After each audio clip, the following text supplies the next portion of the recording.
What's up, Kansas City? This is Glenn Bryan Frizzell. Today I'm here with community leader, community organizer, mentor, father, poet, musician, Missouri State Representative in the House, District number 22, Mr. Brandon Ellington. How are you doing here? I'm doing good. How you doing? It's a pleasure to have you here. What's up, Kansas City? I'd like to just jump right in it if I could. Can you tell us a little bit about the challenges that you face as a legislator from the 22nd District? One of the biggest challenges is to articulate the actual concerns that are happening in the district.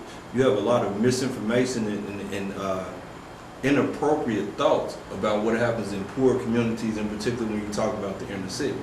It's a lot of historical things that have to be rectified, that we have to address. It's a lot of institutional barriers that has to be addressed, and then it's also culturalistic things that has to be addressed by the people in that area. So what I try to do at the state is try to accurately articulate what's happening on the ground so we can have structural changes to the law. I ask you that because I know that you're not Superman. You can't do everything for everybody. Do you find it a point where you have to draw the line with your constituency? The point that I have to draw the line is when people don't want to be proactive. That's one of the biggest challenges that I have, because obviously everybody wants you to be able to do whatever when they ask you to do it. Yeah. But we have to work hand in hand. So I can't come down and fix a city issue unless we're paying attention to what's going on at the city, the council people's involved, etc. The same with the state. I can't get anything passed on my own. I have to get 82 members in the House to pass something so it can pass out of the House. So the easiest thing for me is to try to wake people's consciousness as to the process, the political process, and the power that they hold. Let's zoom in there on the political process. Can you talk a little bit about the rewards that you've seen as a legislator? The potential, I haven't seen overt benefits yet as far as laws that we have worked on, the laws that have been passed at the state level, but the potential benefit is great. Like, I had a bill this year that I had Republican support on, I had Senate support. It came out of the House, went over to the Senate. The only reason it didn't become law is because DOC, Department of Corrections, and the governor people came to me and said they couldn't sign it this year. Wow. But what the bill, what it did is anybody in a correctional institution, state correctional institution that's working, they would have got certified or bonded in whatever job that they're doing. Now, nobody had a problem with it in the committee, and this would be a great help when you talk about Kansas City and St. Louis City. Because in Kansas City and St. Louis City, the average person that comes out of a correctional institution, they go to St. Louis or they come to Kansas City. Mm-hmm. If they come to Kansas City, they more than likely they're going to live on the east side of Kansas City, which doesn't have community connectors, which doesn't have economic development, which doesn't have very many educational outlets, so it's ripe for crime. So we taking somebody out of an institution, putting them back into society in which they can assimilate, as opposed to doing the type of rehabilitation that we should be doing on the front end, and then rehabilitating them when they come out and then be able to reintegrate into society, which lowers crime, gets more taxpayers on the books, and will ultimately benefit society. So it's a lot of potential benefits that we can do, but we have to be conscious about the effects of the law and what we can do, as opposed to, like, we passed a tax cut that the governor vetoed that will hurt everybody, because it's going to raise sales taxes and lower taxes on corporations. That's immoral. You mentioned the effects of the law and what we can do. It seems like it was a bipartisan effort that didn't quite make it all the way through. Mr. Ellington, you labor on a number of committees in the House. One, Urban Issues, you work with your colleague, Mr. Randy Dunn. It has a total of 4 Democratic members, 6 Republicans, if I'm correct. Mm-hmm. How is committee work central to the legislative process, and does having a majority Republican makeup sometimes make it hard to accomplish those goals? Having a majority Republican legislative body makes it difficult for any Democrat and a minority to get anything passed. But when you talk about committees is the key to legislation. So if you want good committees, you have a majority of the meaty bills that come through your committee. So you have a chance to not only vet the bills in committee, but maybe put an amendment on the bill before it even hits the floor. Or you can even try to block the bill from ever coming out to the floor if it's a bad bill. So committee work is extremely important depending on the committees that you're on. And I actually been blessed to be on some heavy committees, in particularly with my background and the type of things that I'm trying to work for. So I've been blessed to be on some good committees. but that's where the majority of the work happens, because once it hits the floor, it's all debate. And you can put amendments on the floor too, but you have more time in committee to vet things and to go through them and to hash out terrible things that's in the bill. I'm currently reading the autobiography of Eddie Robinson, who is a winningest coach in college football history. He coached in Grambling State for, I believe, 56 years, Mr. Ellington. Eddie Robinson credits his dad as having said, "You can't ever know what's in a man's house unless you go inside and look." Mr. Ellington, one thing that struck me as I started doing research for this interview is how involved you were in the community. You aren't just some rep that's holed up in the Senate Capitol, the state capitol. You are accessible to the people. You're in a lot of houses. What keeps you charged? What keeps you passionately engaged? Your juices flowing so that you can be community conscientious from day to day? What keeps me charged is my faith in God and the opportunity that He's given me. Often you will hear me talk about the duality in the black community. So growing up, I knew that certain things you have access to, but the doors aren't open. And we have inner racism in the black community. So one of the things that I did, and I've been conscious and serious about it, once I got in the door, I planned on opening the door for other people that have been negated. When you look at our community, it's so many people that are left out of the door. And it's not just in the solely confined to the black community, because other ethnicities have the exact same dogma about isolating people that look like them and blocking people out that look like them. Right. So once I got elected, and you more often than not, you hear me talk about how I represent poor folks, how I represent people that are underprivileged. Because once you start looking at the social and economic conditions, you'll see that it's poor white folks, poor black folks, poor Latinos, and we all live the same. We all have the same culture because we grew up in poverty. But we don't see it that way because America uses a colonizational process. So as far as staying engaged in the community and doing extra things in the community, I feel I have no other duty but to do that, because I know that people aren't going to open the door up for us. So if I got a chance to open the door and break the windows and rearrange the couches, I have to do that so other people can come through that door. And that's what keeps me motivated, knowing that they don't want me to open up the door, knowing that they don't want me to inform people, especially when you talk about the political process. The more people that are engaged and the more people that understand politics, the less negative things that you see happen. The more fruitful, better bills you see come out when people are informed as opposed to not knowing. Open up the door and rearrange the couches. I like that. Mr. Ellington's moving in. I'd like to take a momentary shift and focus on 4 areas of importance to our What's Up Kansas City audience. I'll give you the subject, and if you could briefly answer in your own unique way. First is education. There are a number of public schools. There are a number of public schools in your district zip code. The Kansas City Star recently had an article talking about a new law signed by Governor Nixon that expands the menu of options for state intervention and for governing unaccredited school districts. The Kansas City School District, as we know, lost its accreditation in January of 2002 and is preparing for major changes. In your opinion, Mr. Ellington, without even no cards in front of you, is a state intervention, some say takeover, necessary? What tough choices do we need to make as teachers, parents, alumni, and administrators to turn this situation around? Okay, I'm gonna start on the back end. What we need to do as parents, teachers, administrators, concerned citizens is actually pay attention to what's happening in the schools. Actually showing up to the school board meetings and the parent meetings that they have in schools. Start showing up to the basketball events and the soccer events and the debate events that they have in schools and give our kids encouragement. And it also ties us into that school. We have to start paying attention. As far as the state intervention, now we're talking about who's going to be over the administrators.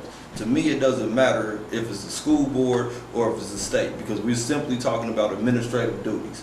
I actually voted for the school takeover bill, and I got some pushback from certain members of the school board down here. But the reason I did it is because in Kansas City, we've been pretty much unaccredited for the last 30 years. We get provisional accreditation, then we lose provisional accreditation. We get provisional accreditation, then we become unaccredited again. When we look at the educational attainment and the outcome that we've been doing here in Kansas City, it's pathetic. So I believe that if you do the same thing over and over and over again, you a fool to think you're gonna get a different result. And when we talk about education, education in America is the silver lining. It's the only thing that's going to take you from poverty to success. It's the only thing. It's the only thing that can help somebody that has nothing create their own business and control the empire, or not. Or you can remain ignorant in the back of the room because you don't understand how to get to the front. So I think education is the single most important thing that we can do.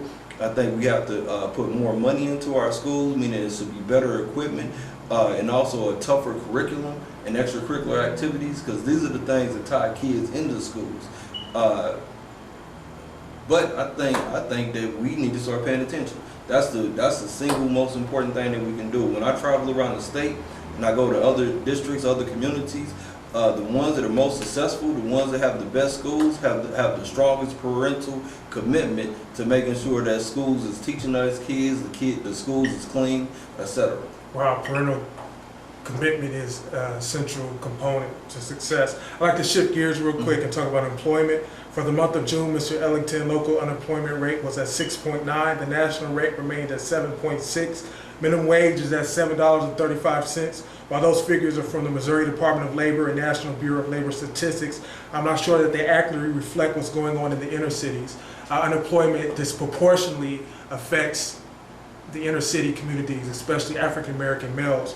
What are you and your colleagues doing to promote job growth in Missouri and to increase the quality of jobs here? What do you believe should be done? Well, to be honest, I don't remember one job creating bill that came through the House or the Senate this year. We've done very little as the legislative body to actually try to influence more corporations or businesses to come here. Now, when you talk about inner city or the inner city and the lack of economics in the inner city, I believe this is something that each community should start to control. There's no reason that I should be staying, I stay out Prospect, so there's no reason that I should live out Prospect and there's no businesses around me, right? I have to travel west to be able to get anything.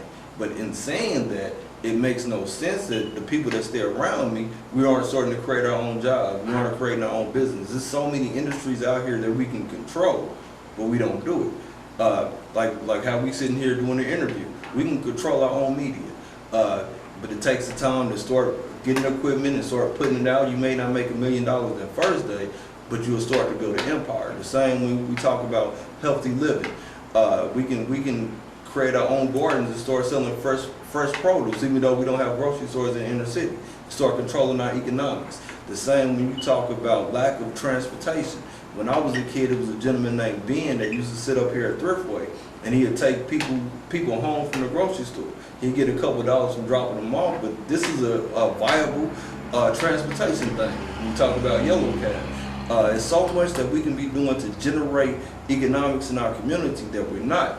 But with saying that, it's also a thing that we should be holding our elected officials accountable when you talk about lack of investment.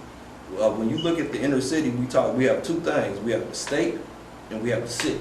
The city does your local investments. So when you see your roads aren't fixed, when you see your sidewalks aren't fixed, when you see the street lights aren't being replaced, when you see your street signs is torn down, when you see the grass isn't being cut, when you see the house next to you have boards on it and the other house, the doors is kicked wide open, this is the city not investing. And this also produces an element that's ripe for crime. At the state, we can be doing things like different type of tax incentives. Like I had a bill that would any business generating under $500,000 would have been able to apply for the same tax breaks that a large corporation would do. That was strictly generated towards small businesses. Well, in your opinion, why aren't black supporting black-owned businesses? What about the power of the black dollar? Are we doing all that we can in supporting our own businesses briefly? Now, in my opinion, I believe that we still subconsciously think that we're less than. When Malcolm said it, he said, if you hate the roots of the tree will never grow. When you talk to the average person, the first thing that comes out of their mouth is something negative. I'm talking about when you talk to somebody black, it's something negative about a black business. But now I would compare black businesses to gas stations that's all through the inner city. You go to a gas station, they talk to you crazy, the store is typically dirty, and they raise the prices up. We say nothing about that. You go to a small black-owned restaurant, but we have a problem with them raising up the prices on the food that we're eating, but we don't have any problem with anybody else that comes in the community that doesn't put money back into the community. It's the same when you look at the Trayvon Martin incident, which is a perfect example. Trayvon Martin was killed by Zimmerman. Now, the murder was unjustifiable, but you see people, you see black folks in all states riled up. We're coming out with signs. We're talking about how much this is an injustice. But when we look at the numbers in all 50 states, we see that, and especially in Kansas City, last 5 years, it's been 100-some murders every year committed by black on black crime. And we say nothing about that. We don't get mad about that. We don't get upset about that, which is a conditioning process. And I think we have to start breaking that conditioning process and also understanding history. Because once you understand world history, you understand the different cultures and the things that different cultures put into the world bucket, for a better lack of words, of that stew. And we have a lot of stuff in that stew, but we don't know about it. We don't know about the dynasties or the unicultures that we created, like monotheistic religion, or society structures that we created in Africa, or even the things that parallel Africa that we have in America that we don't even recognize. It's a consortium, definitely. Mr. Ellington, last November you put together the Kansas City charity basketball game to benefit the homeless. Will the event make a return appearance this year? Do you have any similar community outreach programs in the pot? Yes, we'll be playing that game again this year. And to the blue team, we're coming for you. We lost last year. That's a warning. If you're on the blue team, this man right here. We're coming for you. We also have a 4-week series of classes that start August the 1st, centered around education, politics, law, economic development, healthy living, which is eating, nutrition, math and science. And then August the 31st, we have Unity in the Community, which will be on 39th and Jackson. And I believe this is our 6th year of the Unity in the Community. Wow. What's up, Kansas City? This is Glenn Bryan Frizzell. We've been privileged to have with us our special guest today, Mr. Brandon Ellington, Missouri House Representative from District 22. We hope that you'll come back sometime and we'll be able to touch on some of the issues that we did not get to cover today. What's Up Kansas City viewers, make sure that you go on whatsupkansascity.net, check out our videos. And in parting, I'd like to tell you, shoot for the moon. If you miss, at least you'll be among the stars. What's up, Kansas City? We are Cascade Media Group. CMG is calling all small businesses, organizations, solicitors of products or services that would like to reach their KC Metro viewers and would like our help. We produce commercials, promote, advertise, and film events. Not to mention display company banners, including a link to your website on either of our sites. That's whatsupkansascity.net, the premier outlet for Kansas City. Or CascadeSports.tv, home of the student athletes. If you're interested, contact CMG at 816-389-0259. Or email us at mgcascademediagroup@hotmail.com. And remember, it pays to advertise.